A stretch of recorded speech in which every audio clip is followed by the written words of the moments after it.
Question number 44. Mr. Nasir is working in a jute mill company in Kolkata since 1st March 2014.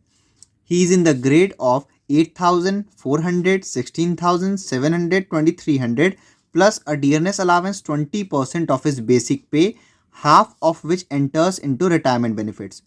तो इसमें ये 1 मार्च 2014 से job कर रहे हैं और इनका सैलरी ग्रेड पे में दे रखा है। तो ग्रेड पे मैंने आप लोग कैलकुलेट करना बता दिया था, फिर से हम लोग इसको सॉल्यूशन के समय कर लेंगे। ये 8,000 है, फिर हर साल 400 से इंक्रीज़ होगा जब तक 16,000 पे नहीं पहुंच जा रहा है। फिर 16,000 पे जब पहुंच जाएगा तो हर साल 700 का इंक्रीज़ होगा जब तक 23,000 पे नहीं पहुंच जाता है। लेकिन हम लोग केवल जो हमारा असेसमेंट ईयर है यानी कि 22 23, तो इसमें हम लोग केवल प्रीवियस ईयर 21 22 होगा, तो बस वहीं तक का हम सैलरी कैलकुलेट करेंगे। हमको पूरा 23,000 तक जाने की ज़रूरत नहीं रहती है। और यहाँ पे बोला है कि बेसिक पे जो भी हमारा निकल के आएगा उसका 20% केवल होगा डियरनेस अलावेंस, और जो 20% बेसिक पे आएगा half of which enters into retirement benefit, यानी कि जो भी हमारा डीए रहेगा उसका हाफ डीए रिटायरमेंट पे होगा।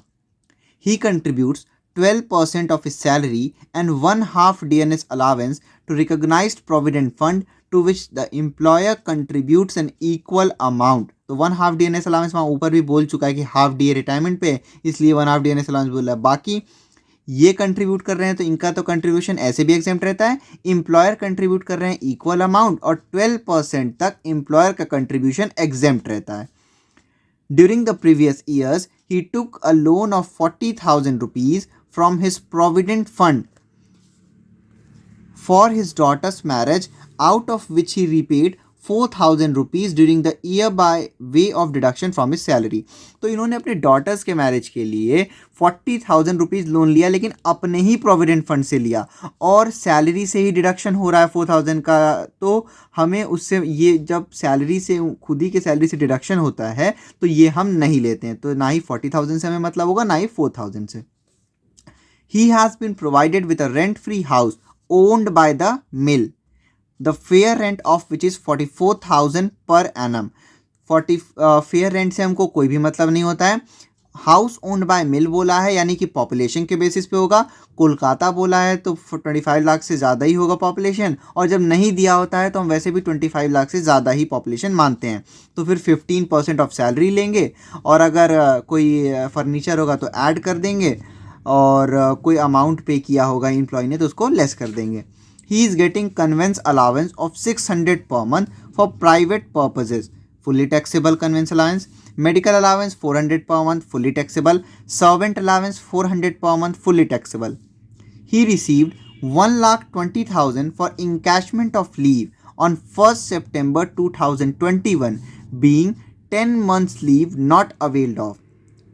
As per the rules of company, Mr. Nasir was entitled to 30 days leave for every year of service. तो लीव इंकैशमेंट के बारे में हम लोग अच्छे तरीके से हम लोग रिटायरमेंट चैप्टर में पढ़ेंगे। यहाँ बस आप लोग इतना जान लीजिए कि लीव इंकैशमेंट गवर्नमेंट के केस में तो फुल्ली एग्जेम्प्ट होता है, और जो प्राइवेट एम्प्लॉई हैं उस केस में अगर रिटायरमेंट से पहले मिल गया अमाउंट तो फुल्ली टैक्सेबल, रिटायरमेंट के बाद मिला तो कुछ कैलकुलेशन करनी पड़ती है, तो वो हम रिटायरमेंट चैप्टर में सीखेंगे। तो यहाँ पे बोल रहा है कि 1 सितंबर 2021 को ही इन्होंने ले लिया, और कोई भी रिटायरमेंट की तो बात है नहीं, ये सब जो दिया है पूरे साल का है, यानी कि इन्होंने 1 सितंबर के बाद भी नौकरी कंटिन्यू रखा था, रिटायर नहीं हुए थे, तो रिटायरमेंट से पहले मिल गया है लीव इंकैशमेंट तो fully taxable. He had been provided with the facility of gardener and a cook who are each paid 150 per month by the employer. Employer पे कर रहा है fully taxable. He is also provided with a small car by the employer for official and private use. तो car owned by employer है, expenses नहीं दे रखा है यानी कि एक्सपेंसेस भी बाय एम्प्लॉयर है, बोथ यूज़ के लिए है। तो इस केस में स्मॉल कार का 1800 per month taxable. 2 children of Mr. Nasir are studying in the institution run by the employer for which no fees are paid. Expenses per student per month is 600 rupees. अब यहाँ ध्यान रखना है हमको कि जैसे दो चीज़ होती है एजुकेशन से रिलेटेड, एक होता है एजुकेशन अलावेंस। तो अलावेंस का तो सिंपल सा फंडा है कि 100 रुपये पर मंथ पर चाइल्ड, दो बच्चों के लिए एग्जेम्प्ट रहता है। यहाँ पे जो बोला है वो है कि मिस्टर नासिर के जो बच्चे हैं वो उसी स्कूल में पढ़ रहे हैं जो एम्प्लॉयर उनका चला रहा है, और एक्सपेंसेस पर स्टूडेंट पर मंथ 600 है। और हमने पढ़ा है जब एम्प्लॉयर ओन करता है स्कूल और एम्प्लॉयर के ही स्कूल में एम्प्लॉय के बच्चे पढ़ते हैं तो उसमें जितने भी बच्चे हों पर मंथ 1000 रुपये तक एग्जेम्प्ट होता है इनका। कि मैंने आपको इंट्रोडक्शन वीडियो में बता दिया था, एक बार फिर से आप इसको देख लीजिए कि जब एक तो एजुकेशन अलावेंस हो गया, वो तो सबको याद है कि 100 रुपीज़ पर मंथ पर चाइल्ड, दो बच्चों के लिए एग्जाम। और यहाँ पे जब एजुकेशन फैसिलिटी प्रोवाइड होती है एम्प्लॉय चिल्ड्रन को, और स्कूल अगर एम्प्लॉयर ओन कर रहा है, तो यहाँ क्वेश्चन में भी स्कूल एम्प्लॉयर ओन कर रहा है, तो उसमें से वो जो पैसा लगता है वो उसमें से हम लेस कर देते हैं 1000 रुपीज़ पर मंथ पर चिल्ड्रन पे जो खर्चा आया है। तो यहाँ पे तो और no restriction of number of children, जितने भी बच्चे हैं सबके लिए 1000 रुपये पर मंथ एग्जाम्प्ट रहता है। तो यहाँ पे तो केवल 600 रुपये इस क्वेश्चन में दिखा रहा है कि आया है, तो इसलिए ये एग्जाम्प्ट हो जाएगा। Compute Mr. Nasir's taxable salary for the assessment year 20 to 23, assuming that salary is due on the first day of the next month। यानी कि ये बहुत इंपॉर्टेंट पॉइंट है, इसमें आपको ध्यान रखना है कि सैलरी जो है अगले महीने की पहली तारीख को मिल रही है। यानी कि जो अप्रैल का सैलरी होगा वो मई में मिल रहा होगा, मई का सैलरी जून 1 को मिल रहा होगा, ये ऐसे ही हर साल चलता जाएगा। देखते हैं 44 का। सबसे पहले इसमें हमको ग्रेड पे कैलकुलेट करना पड़ेगा। तो असेसमेंट ईयर है 2022 2023, तो और उसके बाद इसका प्रीवियस ईयर हो गया 2021 2022। यानी कि हमको बस 2021 और 2021 की सैलरी तक 22 की सैलरी तक जाना है, उससे आगे नहीं जाना। तो सबसे पहले हम सारे डेट बना देते हैं। 1 मार्च 2014 को इन्होंने ज्वाइनिंग की है, हर साल इसी डेट को इनकी सैलरी चेंज होगी। 1 मार्च 2015, फिर 1 मार्च 2016, फिर 1 मार्च 2017, 1 मार्च 2018, 1 मार्च 2019, 1 मार्च 2020, 1 मार्च 2021, फिर 1 मार्च 2022। बस हमको यहीं तक जाना है, इससे आगे जाने की हमको ज़रूरत नहीं है क्योंकि हमको बस इन्हीं 2 साल का काम है। सबसे पहले इनकी सैलरी ज्वाइनिंग के समय थी 8000 रुपीज़, फिर उसके बाद हर साल इनका 400 से इंक्रीज़ हुआ, तो यहाँ पे हो गया 8400, फिर इनका यहाँ 400 से इंक्रीज़ हुआ, ये हो गया 8800 रुपीज़। फिर नेक्स्ट ईयर इनका 400 से इंक्रीज़ हुआ 9200। ये तब तक रहेगा जब तक 16000 नहीं आ जाता, तब तक 400 का ही इंक्रीज़ होगा। फिर उसके बाद 9200, यहाँ पे भी 400 का इंक्रीज़ हुआ 9600। फिर नेक्स्ट ईयर 400 का इंक्रीज़ हुआ, हो गया 10000 रुपीज़। फिर 400 का इंक्रीज़ हुआ नेक्स्ट ईयर तो 10400, फिर 10800, और फिर इसमें 400 इंक्रीज़ हुआ तो ये हो गया 11200 रुपीज़। अब हमको बस पता चल गया कि 1 मार्च 2021 से लेकर 28 फरवरी 2022 तक की सैलरी ये है, और 1 मार्च 2022 से लेकर 28 फरवरी 2023 तक की सैलरी ये है। हमारा अकाउंटिंग ईयर स्टार्ट होता है अप्रैल से लेकर नेक्स्ट ईयर मार्च तक जाता है। 2021 अप्रैल, मई, जून, जुलाई, अगस्त, सितंबर, अक्टूबर, नवंबर, दिसंबर, जनवरी, फरवरी, मार्च 2022 का। तो हमारा अकाउंटिंग ईयर अप्रैल से स्टार्ट होके अगले साल के मार्च तक जाता है, तो हमको बस इतनी ही सैलरी देनी होगी। तो यहाँ पे 1 मार्च 2021 से लेकर 28 फरवरी तक की सैलरी है 10800, यानी कि यहाँ से लेकर इस फरवरी तक की सैलरी है 10800, और 1 मार्च से सैलरी हो गई है 11200। तो यानी कि यहाँ पे अगर देखा जाए तो ये लेना चाहिए, लेकिन इस क्वेश्चन में ये बोला गया है कि salary is due on the salary is due on the first day of next month. तो हर साल जैसे कि मार्च वाली सैलरी अप्रैल में, अप्रैल वाली सैलरी मई में, मई वाली सैलरी जून में, जून की जुलाई में, फिर ये अगस्त में, अगस्त की सितंबर, सितंबर का अक्टूबर में, अक्टूबर का नवंबर में, नवंबर का दिसंबर, दिसंबर का जनवरी में, जनवरी का फरवरी में और फरवरी का मार्च में। तो 28 फरवरी 2022 में सैलरी थी इनकी 10,800। तो ये वाली सैलरी इनको यहाँ मिली होगी 10,800, और जो मार्च वाली सैलरी होगी वो अगले साल मिली होगी, सॉरी वो अप्रैल में मिली होगी, तो वो हमारे अकाउंटिंग ईयर में आता नहीं है। यानी कि हमारा 1 अप्रैल 2021 से लेकर 31 मार्च 2022 जो अकाउंटिंग ईयर है उसमें का जो बेसिक पे होगा, बेसिक सैलरी या बेसिक पे जो होगा वो बस 10,800 रुपीज़ इंटू 12 होगा। इसको मल्टीप्लाई करने पे ये आ जाएगा 1,29,600 रुपीज़। तो ये बेसिक सैलरी हो गया इनका। अब फॉर्मेट बनाते हैं, computation of taxable salary for the assessment year 2022-2023। सबसे पहले बेसिक सैलरी जो कि हमने अभी कैलकुलेट किया है ग्रेड पे के थ्रू, जो कि है इनकी 1,29,600 रुपीज़। फिर क्वेश्चन में डियरनेस अलाउंस बोला है 20% ऑफ बेसिक पे, यानी कि 20% ऑफ 1,29,600 रुपीज़। तो इसका 20% आ जाएगा 25,920। और क्वेश्चन में साफ साफ बोला गया है कि डीए का सिर्फ हाफ पार्ट ही रिटायरमेंट पे गया है, यानी कि 25,920 का केवल आधा, जो कि है 1,2,960। तो वो हम लिख लेते हैं साइड में, आप लोग लिख लीजिएगा रफ में ताकि याद रहे, डीए रिटायरमेंट केवल इसका हाफ जाएगा। उसके बाद क्वेश्चन में बोला गया है कि एम्प्लॉय कंट्रीब्यूशन तो ऐसे ही नहीं लेते हैं आरपीएफ में, एम्प्लॉयर कंट्रीब्यूशन टू आरपीएफ लेते, लेकिन यहाँ केवल 12% किया गया है, तो 12% तक एग्जेम्प्ट होता है। क्वेश्चन में 12% गिवन है। उसके बाद लोन जो दिया हुआ है, तो लोन इन्होंने अपने ही प्रोविडेंट फंड से लिया है और अपने सैलरी के थ्रू कटा रहे हैं, इसलिए एग्जेम्प्ट।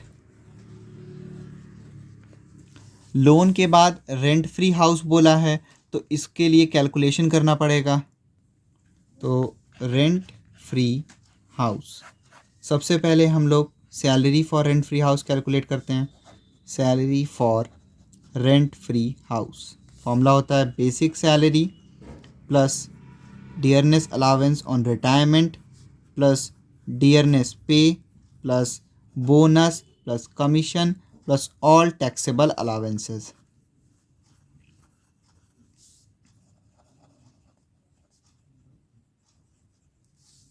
तो बेसिक सैलरी हमने कैलकुलेट किया है जो कि है 1,29,600 रुपीज़, और डीए केवल रिटायरमेंट पे लेना है, तो डीए था 25,920 और उसका केवल उसका आधा जो होगा 1,2960, 12,960, ये केवल डीए रिटायरमेंट है तो बस यही लेंगे।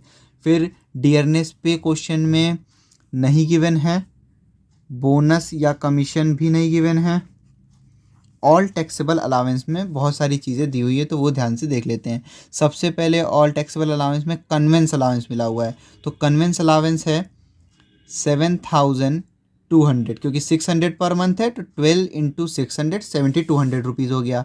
उसके कन्वेंस अलावेंस के बाद मेडिकल अलावेंस मिला है, मेडिकल अलावेंस है 400 पर मंथ, यानी कि 12 into 400 4,800 rupees per annum.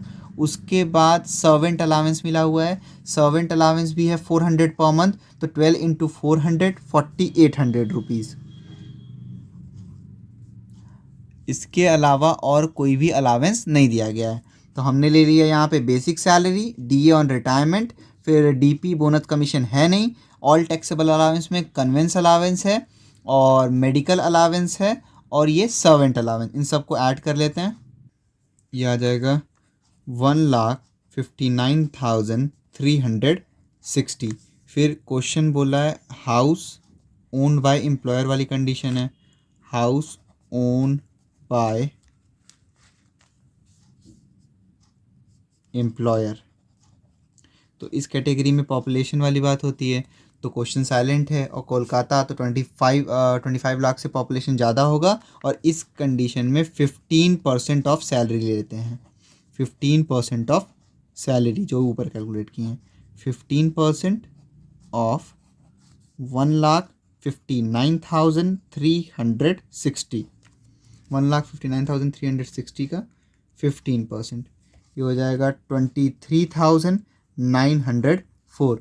Question में कोई भी फर्नीचर की बात की गई नहीं की गई है, इसलिए उसका भी नहीं लेना है, और एम्प्लॉय ने भी कोई पैसा नहीं पे किया है, तो यही 23,904 रुपीज़ जो है, 23,904 ही जो है वो टैक्सेबल रेंट फ्री हाउस की वैल्यू हो जाएगी। रेंट फ्री हाउस की वैल्यू 23,904। रेंट फ्री हाउस के बाद बोला गया है क्वेश्चन में कन्वेंस अलावेंस, कन्वेंस अलावेंस बोला गया है 600 पर मंथ, तो 600 इंटू 12, 7,200 रुपीज़। उसके बाद बोला गया है मेडिकल अलावेंस, मेडिकल अलावेंस बोला गया है 400 पर मंथ, 400 इंटू 12, ये हो गया 4,800 रुपीज़। मेडिकल अलावेंस के बाद है सर्वेंट अलावेंस,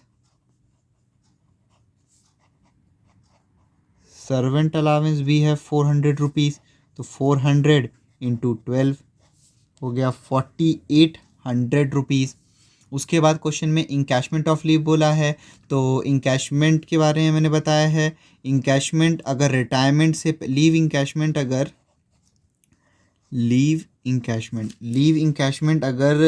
रिटायरमेंट से पहले मिलता है तो फुल्ली टैक्सेबल होता है, 1,20,000 रुपीज़। और उसके बाद दिया हुआ है गार्डनर और कुक, गार्डनर और कुक दोनों को ही 150 पर मंथ पे हो रहा है, तो फिर ये 150 इंटू 12,